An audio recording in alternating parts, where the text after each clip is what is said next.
Құрметті оқырмандар, сіздердің назарларыңызға құрамында антрацен туындылары бар дәрілік өсімдік шикізаттарын талдау тақырыбына арналған дәрісімізді ұсынамыз.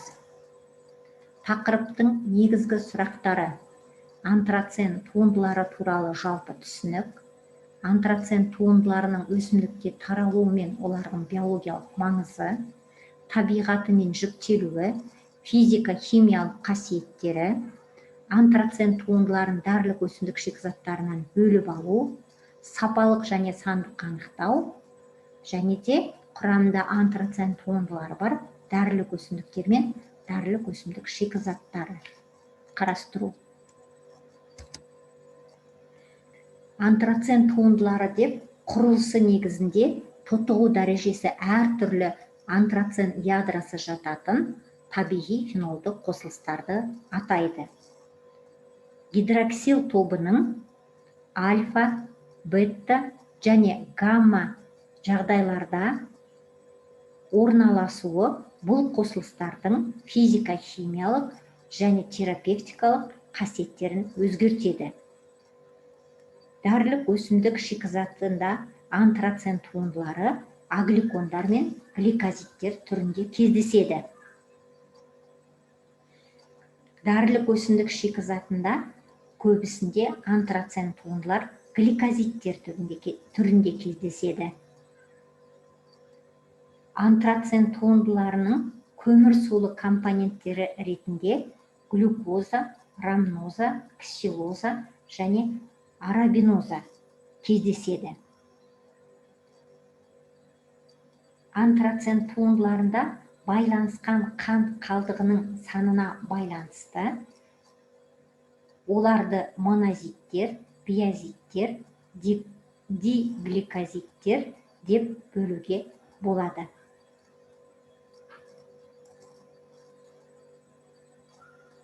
Жалпы антрацен туындыларының 200-ден астам түрі белгілі.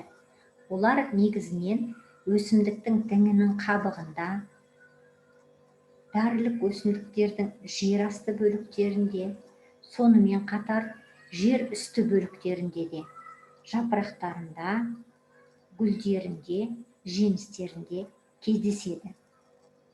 Бұл қосылыстар әсіресе рияндар, тарандар, итшомырттар және шайқуралар тұқымдасы өсімдіктерінде жиі кездеседі. Өсімдіктерде гликозидтері жасуша сөлінде еріген күйінде болады, ал агликондары кристалды түйірлер күйінде кездеседі. Антрацен туындыларының дәрілік өсімдікте жинақталу динамикасы өсімдіктің жасы мен даму фазасына байланысты. Өсімдіктің жасы артқан сайын антрацен туындыларының да мөлшері артады. Ал жас дәрілік өсімдіктерде тотықсызданған түрлері басым болады. Тотықсызданған түрлерінің мөлшері ерте көктемде көбірек байқалады, ал күзге қарай олар тотыққан түріне ауысады. Бұл өзгерістерді дәрілік өсімдік шикізатын даярлаған кезде ескеру керек. Себебі тотыққан түрлерінің фармакологиялық қасиеттері бағалы болып келеді. Тотықсызданған антрацен туындылары ішке қабылдаған кезде жүрек айну, құсу деген сияқты қосымша кері әсерлер береді. Жалпы антрацен туындыларын негізгі 3 белгісі бойынша жіктеуге болады. Б сақинасының тотығу дәрежесіне байланысты, молекулада гидроксил тобының орналасуына байланысты, көміртекті қаңқасының құрылысына байланысты. Б сақинасының тотығу дәрежесіне байланысты антрацен туындылары тотықсызданған түрлері және тотыққан түрлері кездеседі. Тотықсызданған түрлеріне антранол және антрон туындылары жатады. Антранол мен антрон қосылыстары тұрақсыз қосылыстар болып табылады. Олар антрахинондарға дейін ауадағы оттегімен тез тотығып кетеді. Тотыққан түрлеріне 9-10 антрахинон туындылары жатады. молекулада гидроксил тобының орналасуына байланысты хризоцен туындылары және ализарин туындылары болып екіге бөлінеді. Ализарин туындыларына руберитрин қышқылын жатқызуға болады. Ол бояулық риан дәрілік өсімдігінің жер асты бөлігінде тамыр мен тамыр сабақтарында кездеседі. Көміртекті қаңқаның құрылысына байланысты антрацен туындылары мономерлер және димерлер деп және конденсирленген антрацен туындылары болып үшке бөлінеді. Жоғарыда аталған қосылыстардың барлығы мономерлерге жатады, ал димерлер деп екі мономердің қатысуымен түзілген қосылыстарды айтады. Конденсирленген туындыларына нафтодиантрондарды жатқызуға болады. Мысалы, шілтер жапырақты шайқурайда және де шайқурайдың басқа да түрлерінде кездесетін гиперицинді де антрацендердің конденсирленген туындыларына жатқызуға болады. Антрацен туындылары сары, қызғылт сары немесе қызыл түсті кристалды заттар. Бос агликондар диэтил эфирінде, хлороформда, бензолда және басқа полярсыз ерітінділерде ериді. Суда ерімейді, бірақ сілтілердің сулы ерітінділерінде қызыл түске боялған феноляттар түзе жақсы ериді. Гликозидтері полярлы ерітінділерде және суда жақсы ериді. Оптикалық активті. Сақталған дәрілік өсімдік шикізатын 210 градус Цельсий температурада, жоғарғы температурада қыздырғанда антрацен туындылары сублимацияланады. Антрацен туындыларын дәрілік өсімдік шикізатынан спиртті сулы ерітінділермен, таза спирттермен, сумен бөліп алуға болады. Агликондарын гликозидтерінен бөліп алу үшін шикізатты хлороформмен немесе хлорлы метиленмен экстракциялайды. Сол шикізатты спиртпен, сулы спиртті ерітіндімен немесе сумен экстракциялау арқылы антрогликозидтердің қосындысын алуға болады.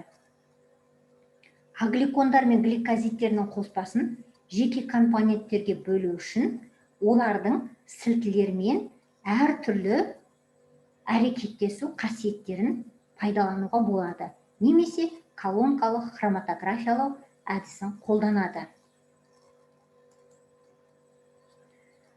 Барлық антрацен туындыларына тән қасиет олардың антрацен сақинасының тұрақтылығы, беріктігі.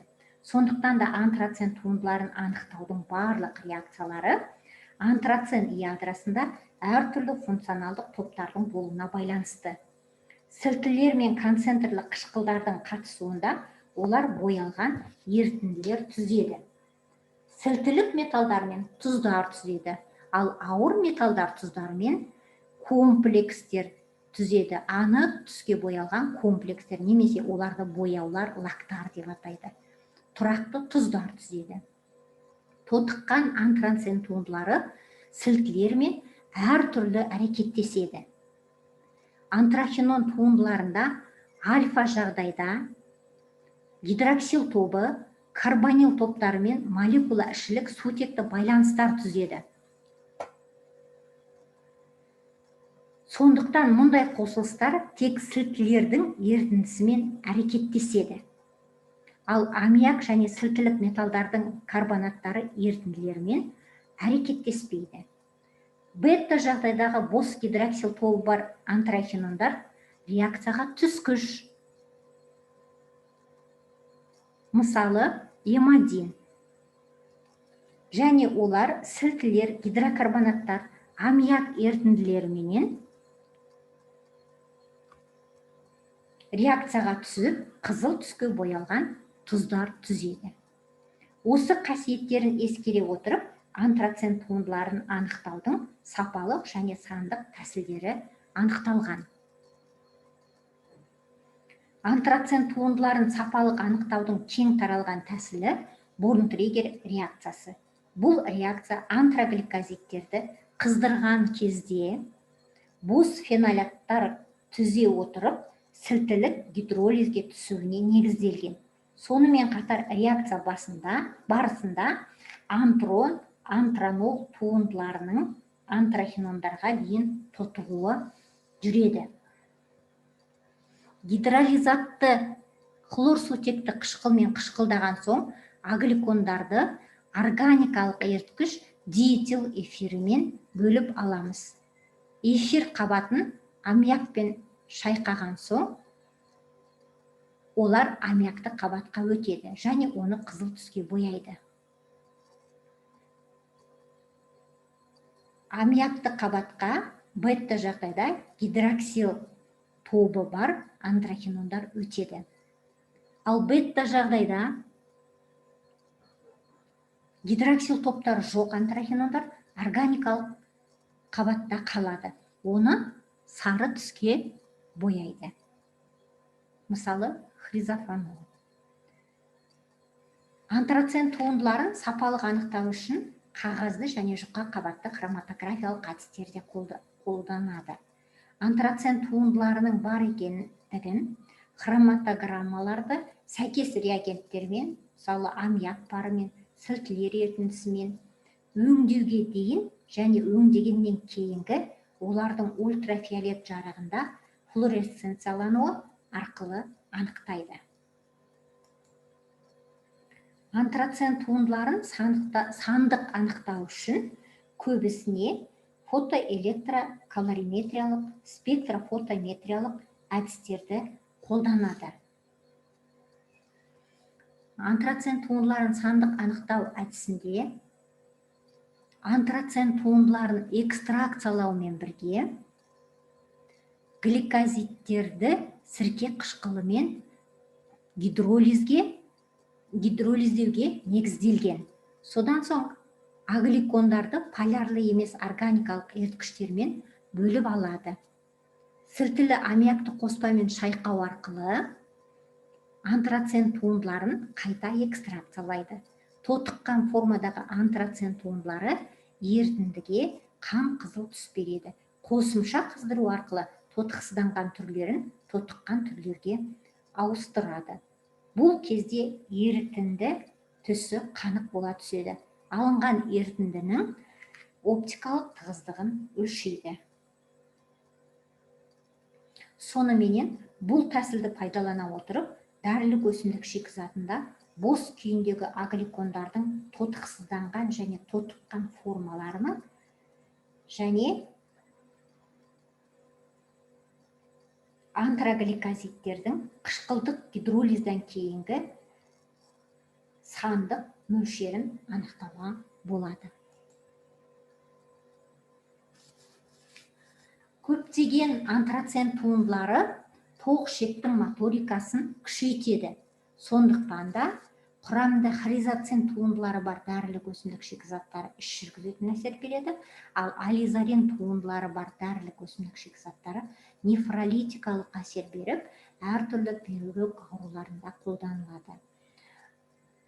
Сіздерменен құрамында антрацен туындылары бар дәрілік өсімдіктер мен дәрілік өсімдік шикізаттарын қарастырайық. Шайқурай шөбін дәрілік өсімдік шикізаты ретінде қарастыруға болады. Ол шілтер жапырақты шайқурай дәрілік өсімдігінен даярланады. Шайқурайлар тұқымдасына жататын өсімдік. Шілтер жапырақты шайқурай биіктігі 30-100 сантиметрге дейін жететін көп жылдық шөптесін өсімдік.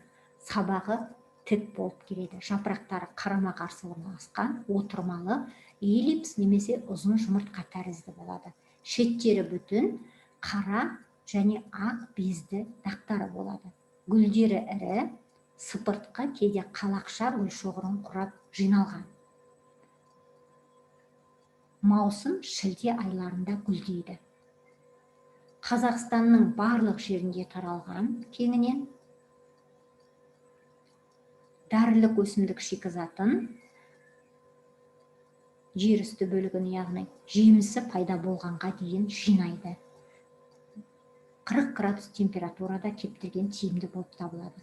Химиялық құрамына келетін болсақ, антрацен туындылары жоғарыда да айтып өттік, гиперицин 0,5%-ға дейін гиперицин, псевдогиперицин, флавоноидтардан гиперозит, рутин, кверцетин, катехиндер, лейкоантоцианидиндер, иілік заттар 12%-ға дейін кездеседі екен. Ауыз қуысының ауруларын емдеуге, әртүрлі қабынуларға қарсы антисептикалық зат ретінде инфекциялық жараларға қарсы қолданылады. Үшкір жапырақты саны, жіңішке жапырақты саны дәрілік өсімдіктерінен жемістері, жапырақтары шикізат ретінде қолданылады. Бұл өсімдіктер биіктігі 1 метрге дейін өсетін бұта күйінде кездеседі. Сабақтар тармақты, жапырақтары кезекті орналасқан, қос жапырақшадан тұратын қос қауырсынды жапырақ. Жапырақшалары қияқты, шеттері тегіс, жалаңаш болып келеді. Гүл шоғыры қуысты шашақ.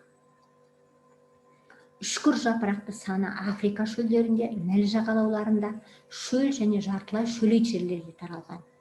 Суданда мәдени өсіріледі. Ал жіңішке жапырақты саны Қызыл теңіз жағалауларында өседі, Индияда мәдени өсіріледі. Химиялық құрамына келетін болсақ, жапырақтарында антрогликолиттер, соның ішінде глюкоалоэматин, глюкареин және димерлі қосылыстарға жататын сенозиттер, А, Б, С сенозиттері кездеседі. Сонымен қатар флавоноидты қосылыстар да кездеседі. Жапырақтарынан тұнба дайындайды, іш жүргізетін және геморройға қарсы жинақтарының құрамына кіреді. Бояулық риан дәрілік өсімдігінің тамырлары мен тамыр сабақтары құрамында антрациан туындылары бар дәрілік өсімдік шикізаты ретінде қарастыруымызға болады. Бояулық риан ол көп жылдық көлденең ұзын тамыр сабағы бар, жармасы өсетін шөптесін өсімдік. Сабақтары жатыңқы немесе жармасы бөлмелейді. Жапырақтары шоқталып орналасқан, 4-6-дан шоқталып орналасқан. Гүлдері ұсақ, жасыл сарғыш, жемісі сүйек шөлер болып келеді. Шілде-тамыз айларында гүлдейді. Таралуына келетін болсақ, Шежірта теңізінің өсімдігі Ресейдің Европалық бөліктерінде жабайы өсімдік ретінде таралған.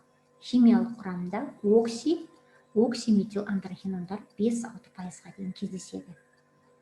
Құрғақ экстрактысы таблетка күйінде бүйрек және өт жолдарына тас байланғанда қолданады.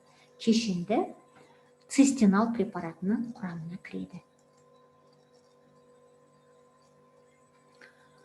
Тарандар тұқымдасына жататын жылқы қымыздық дәрілік өсімдігінің тамырларының құрамында антрациан туындылары кездеседі. Жылқы қымыздық өсімдігі биіктігі 150 сантиметрге дейін жететін көп жылдық шөптесін өсімдік.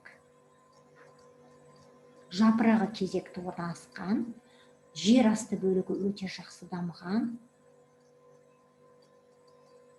гүлдері ұсақ, жасыл түсті, жіңішке сыпыртқы тәрізді гүл шоғырына жинақталған, жемісі үшқырлы, ашық қоңыр түсті, жаңғақ болып келеді. Мамыр айында гүлдейді. Ресейдің Европалық бөліктерінде, Кавказда, Сібірдің оңтүстік аудандарында, Қазақстанда және қиыр шығыста таралған. Шалғынды жерлерде, өзен жағалауларында, жолда кездеседі. Химиялық құрамына келетін болсақ, негізгі агликондар реуматин және хризофанол болып келеді. Иілік заттар 15%-ға дейін кездеседі. Өсімдіктен дайындалған қайнатпа мен ұнтағын колиттерді, энтероколит және геморройды емдеуге қолданады. Тарандар тұқымдасына жататын таңғұт рауғашының да тамырларының құрамында антрациан туындылары кездеседі. Бұл биіктігі 250 сантиметрге жететін ірі тамыр сабағы бар, тамыры да жақсы жетілген дәрілік өсімдік болып табылады. Сабақтары тік, жапырақтары кең жұмыртқа тәрізді, 5-7 салалы, түк басқан, гүлдері ақ немесе қызғылт болып келеді. Жемісі қызыл қоңыр түсті, 3 қырлы, кең қанатты жаңғақ. Жабайы түрде солтүстік батыс Қытайда, Тибетте, Моңғолияның таулы ормандарында кездеседі. Сондай-ақ Украинада, Ресейде, Новосибирск облысында, Белоруссияда өндірістік плантациялары бар. Химиялық құрамына келетін болсақ, рауғаш тамырлары мен тамыр сабақтарында да 2 түрлі гликозиттер, антрогликозиттер және таногликозиттер кездеседі. Антрогликозиттерден реум-эмадин, реин, хризофанол, эмадин және де иілік заттардың мөлшері 12%-ға дейін жетеді. Үлкен дозаларын пайдаланатын болсақ, 1 граммға дейін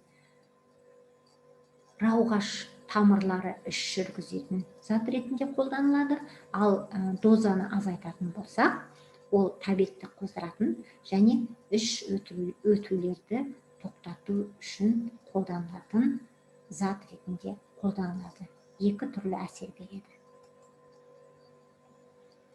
Қолданылған әдебиеттер назарларыңызға рахмет.